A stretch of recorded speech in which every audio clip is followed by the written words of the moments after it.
Thank you, New Jersey. Thank you. And thank you. Thank you to Livingston. You know, lots of people have asked me over the course of the last week, why here? Why here? Because everything started here for me. Everything started here for me. The confidence, the education, the friends, the family, and the love that I've always felt for and from this community. When I decided to make this announcement, there wasn't any choice. I had to come home, and Livingston is home for me. And I want to thank Sheila Goldklang, a dear friend of my mom's and a wonderful representative of this town, for welcoming us here today. And I want to thank my friend Lynn Groney. Now, listen, this is very much you. Some of you may be confused. You know, it may be that you thought she was being booed by her high school classmates. She was not. For reasons that I will not explain, Lynn's nickname in high school was the Juice. Hence, it's not a boo, it's the Juice. And Lynn, thank you for being here. I'm also here because this is where my family raised me. You'll hear a lot and have heard a lot from me about my mother and father. All of us know that for good and for bad, where we come from is from our parents. And so you heard Sheila and Lynn both talk about my mom today.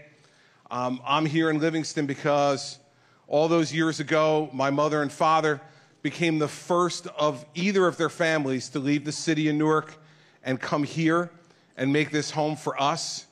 My mom isn't with us today, but I feel her. And my dad is with me here today, and I'm really, really privileged to have him.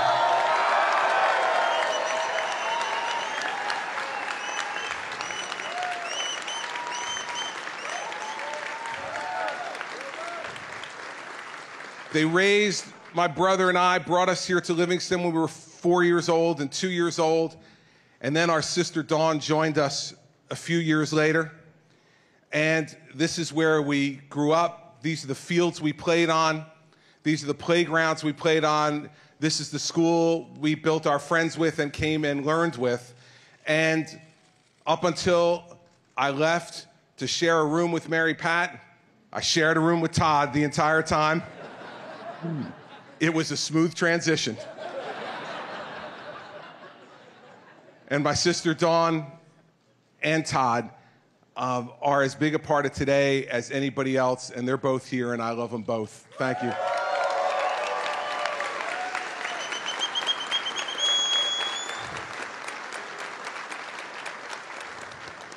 Everyone thinks I'm the politician in the family. We did a coin flip when we got married. I called tails. Tails never fails, so I'm the guy who ran, but the politician just as good as me in the family is the woman that I met all those years ago at the University of Delaware from a family of 10 people. People say, why aren't you shy in a crowd? I said, you should see the family I married into. My wife has been an indispensable part of everything that I've done with my life over the last 30 years. And she is largely responsible for the 4 amazing people that you see standing with her.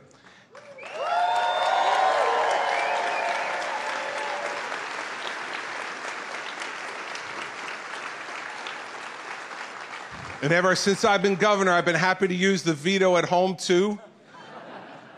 And so far, so good. I have not been overridden there either. So I'm glad they're here today. And for Andrew and Sarah and Patrick and Bridget, I couldn't be prouder of 4 children than I am of them.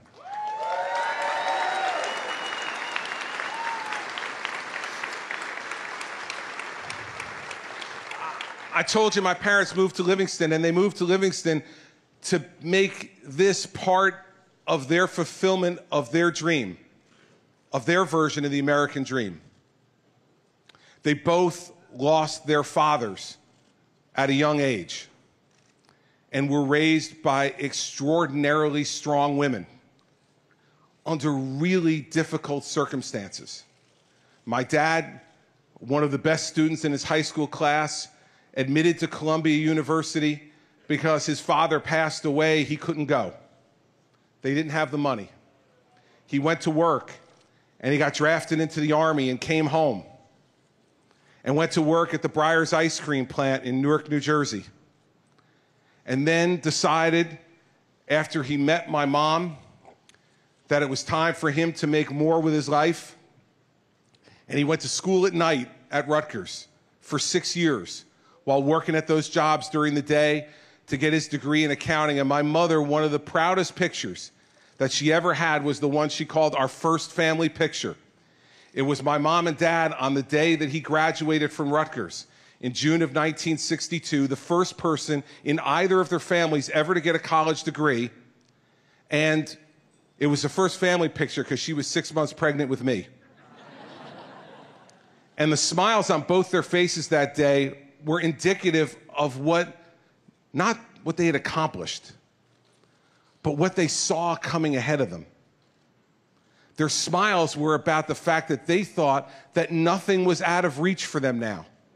They had each other, they were building a family, they worked together, and then with the help of both of those strong women, they gave them $5,000 each, probably all the money they had in the world, to put a down payment on a house in this town to give their children a chance to take the dream they had started to build and to make it even bigger and even better. So I not only think about my mom and dad today, I think about my two grandmothers, women who raised children largely on their own, women who knew how to work hard and knew that that hard work would deliver something for their children. And I know that both of them are watching down today, and that part of today is a fulfillment of their dream too. I'm thinking about both of them. One of the things my mother always used to say all the time to me was, Christopher, if you work hard enough, you can be anything. She said, God's given you so many gifts. If you just work hard enough, you can be anything. And that story is proof. It's proof. Parents who came from nearly nothing except for that hard work. Parents who brought little to their marriage except for their love for each other and that hard work. And that hard work not only produced a great life for me and my brother and my sister, but think about how amazing this country is. That one generation removed from the guy who was working on the floor of the plant, of the Breyers ice cream plant, his son is the two-term governor of the state where he was born and raised.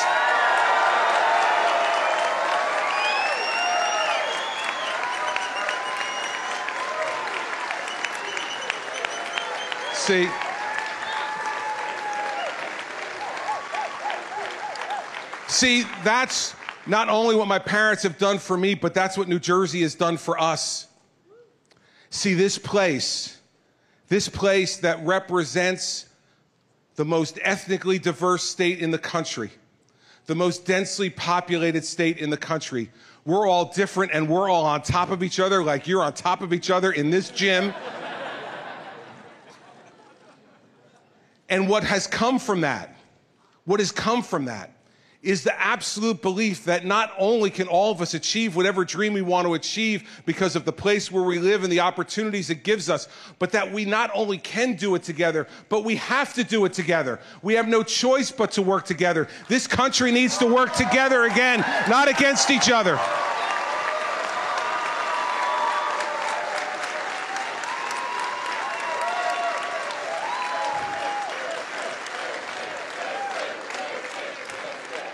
When I became governor 6 years ago, we had a state that was in economic calamity, an $11 billion deficit on a $29 billion budget, a state that had taxes and fees raised on it 115 times in the 8 years before I became governor, a state that no longer believed that any one person could make a difference in the lives of the people of this state. And so we rolled up our sleeves and we went to work and we balanced 6 budgets in a row. We've refused to raise taxes on the people of this state for 6 years.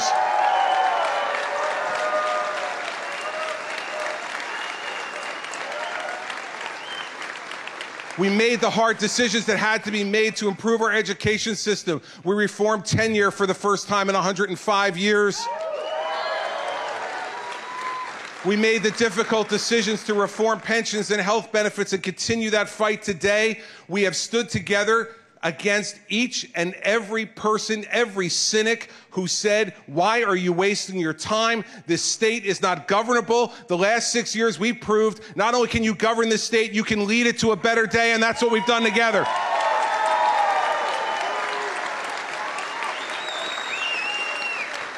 And now we face a country. We face a country that's not angry. When I hear the media say that our country is angry, I know they're wrong. Last year, I went to 37 different states across this country in 1 year. I met people in every corner of America, and they are not angry. Americans are not angry. Americans are filled with anxiety. They are filled with anxiety because they look to Washington, D.C., and they see a government that not only doesn't work anymore, it doesn't even talk to each other anymore. It doesn't even try to pretend to work anymore. We have a president in the Oval Office who ignores the Congress and a Congress that ignores the president. We need a government in Washington, D.C. that remembers you went there to work for us, not the other way around.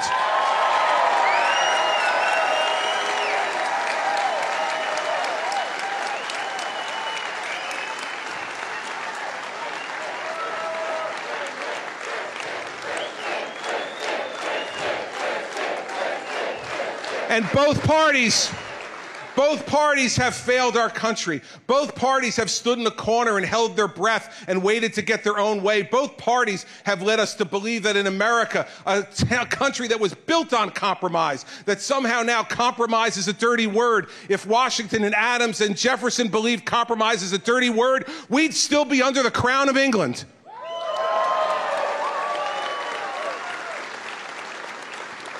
And this dysfunction, this lack of leadership has led to an economy that's weak and hasn't recovered the way it should. It's led to an educational system that has us 27th in the industrialized world in math and 24th in science. It's led us to weak leadership around the world where our friends can no longer trust us and our adversaries no longer fear us. This weakness and indecisiveness in the Oval Office has sent a wave of anxiety through our country. But I'm here today to tell you that anxiety can be swept away by strong leadership and decisiveness to lead America again.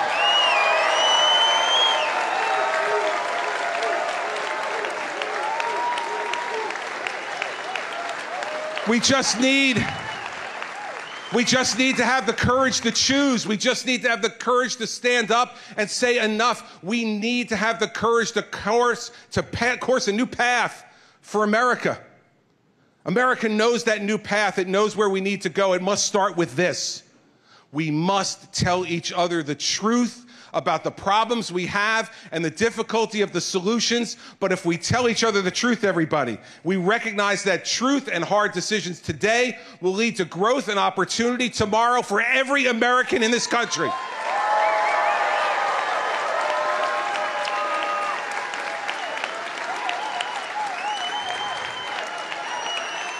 What are those truths? What are those truths? Those truths are that we have to acknowledge that our government isn't working anymore for us.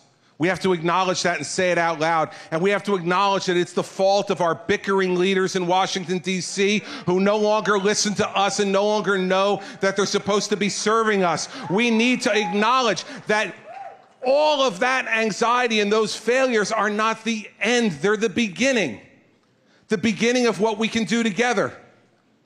What we need to decide is that we can make a difference, that we can stand up and make a difference in this country. You see, that's why I love the job I have. That's why I love my job as governor, because kids ask me all the time, the fourth graders who come to the State House every week, they ask me, the two questions are always asked. One, what's your favorite color? Always. Second, they always ask me, what's your best part of your job? And I always tell them it's that I wake up every morning knowing that I have an opportunity to do something great. I don't do something great every day. I'm human.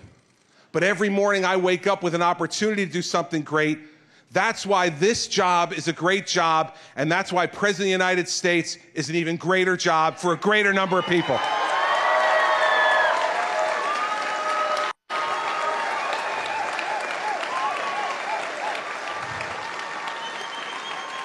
I have spent the last 13 years of my life as U.S. Attorney and Governor of this state fighting for fairness and justice and opportunity for the people of the state of New Jersey. That fight has not made me more weary. It has made me stronger, and I am now ready to fight for the people of the United States of America.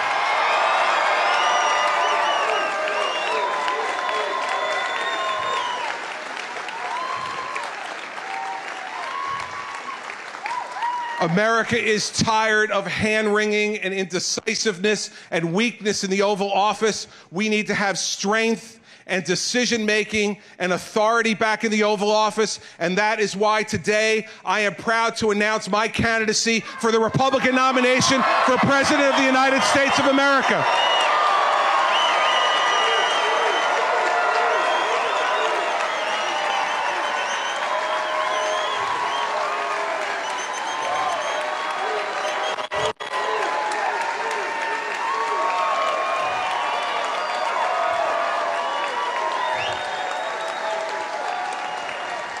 And now, as Livingston and New Jersey turns its gaze to the rest of America today, what do we see and what do we have to confront? We need a campaign of big ideas and hard truths and real opportunity for the American people. We need to fix a broken entitlement system that is bankrupting our country. We have candidates who have said we can't confront this because if we do, we'll be lying and stealing from the American people. Let me fill everybody else in. The lying and stealing has already happened. The horse is out of the barn. We got to get it back in, and you can only do it by force.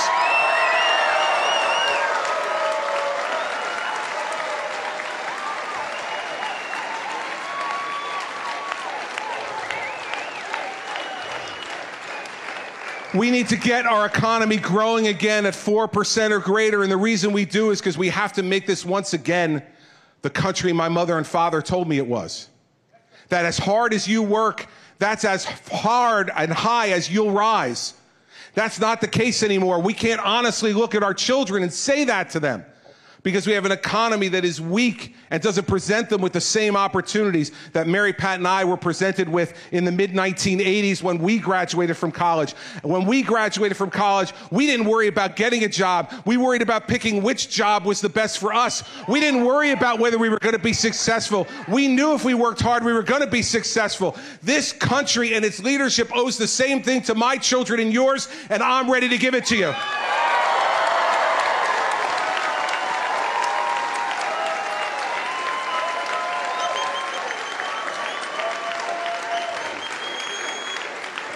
We need a tax system. We need a tax system that's simplified and will put CPAs like my dad out of business. We need to get the government off the back of our people and our businesses with regulation, and we need to encourage businesses to invest in America again, not overseas. Invest in our country and our people.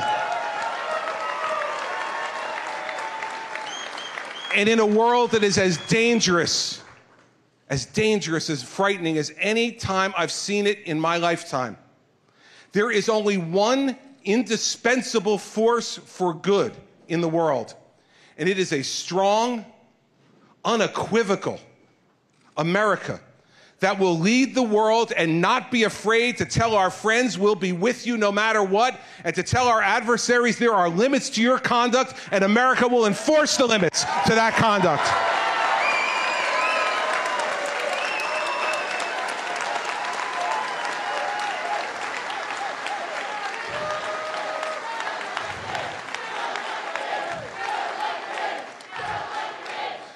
Well, here it comes. After 7 years,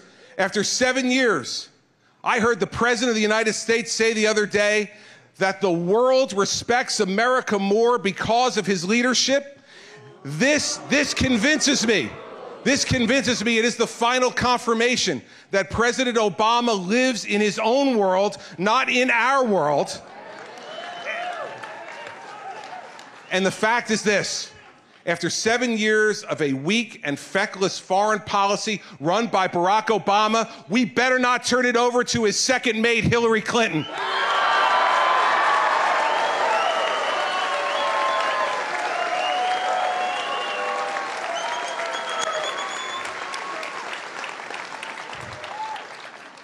In the end, everybody, leadership matters. It matters for our country, and American leadership matters for the world. But if we're going to lead, we have to stop worrying about being loved and start caring about being respected again, both at home and around the world. I am not running for President of the United States as a surrogate for being elected prom king of America. I am not looking to be the most popular guy who looks in your eyes every day and tries to figure out what you want to hear, say it, and then turn around and do something else. When I stand up on a stage like this in front of all of you, there is one thing you will know for sure. I mean what I say, and I say what I mean, and that's what America needs right now.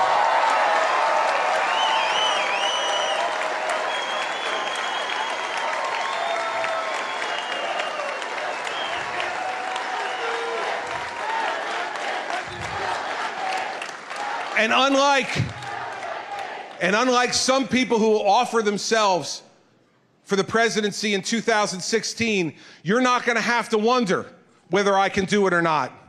In New Jersey as governor, I've stood up against economic calamity and unprecedented natural disaster.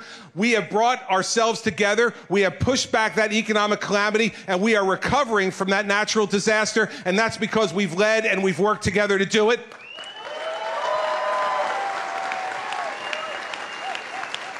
As governor, I've proven that you can stand up and fight the most powerful special interests this state has to have, and stand up and stop them, but at the same time reach across the aisle to our friends in the Democratic Party and say, if you have a good idea, I'm willing to work with you, because that's what our country needs.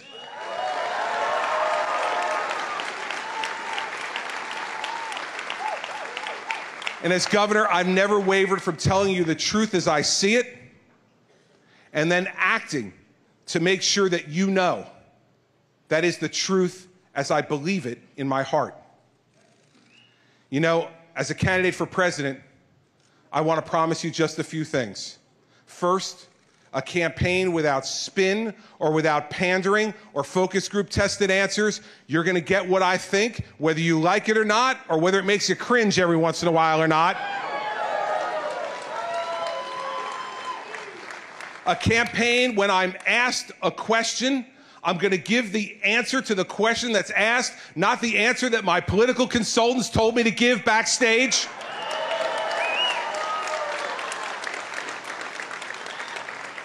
A campaign that every day will not worry about what is popular, but what is right, because what is right is what will fix America, not what's popular.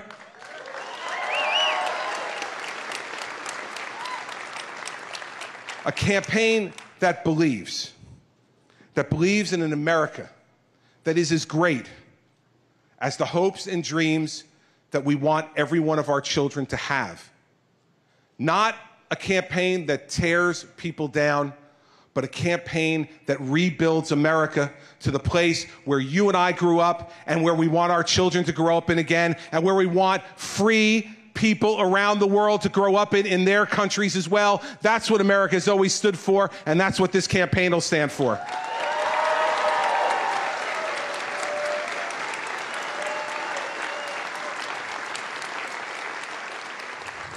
And all the signs say telling it like it is, but there's a reason for that.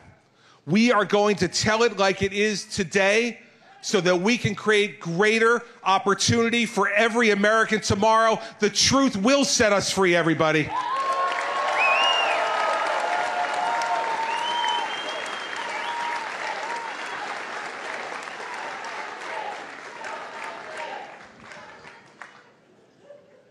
All the years, all 52 years that I've spent in this state with our people have prepared me for this moment. We have no idea where and how this journey will end. But we know that it's only in this country, only in America, where someone like me could have the opportunity to seek the highest office the world has to offer.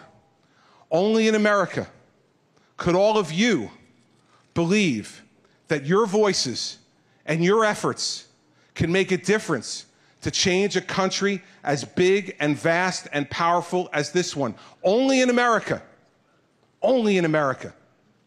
have we seen time after time after time the truth of the words that one person can make a difference. You see, the reason that's true is because it's the only thing that's ever made a difference in the history of the world. One person reaching out to another to change their circumstance and to improve the lot of their children and grandchildren. I don't seek the presidency for any other reason than because I believe in my heart that I am ready to work with you to restore America to its rightful place in the world and to restore the American dream to each one of our children, whether they live in Livingston or Mendham, Newark or Camden, Patterson or Jersey City, no matter where they live across this country, we need to make sure that every one of those children believes that they have a president who not only speaks to them, but who hears them and understands that their voices is what makes any American president great. If you give me the privilege to be your president, I will wake up every day not only with my heart strong and my mind sharp, but with my ears open and my arms open to welcome the American people, no matter what party, no matter what race or creed or color, to make sure that you know that this is your country too. We are going to go and win this election, and I love each and every one of you. Thank you very much. We need somebody that literally will take this country and make it great again. We're not simply trying to reclaim the past. No, quite to the contrary.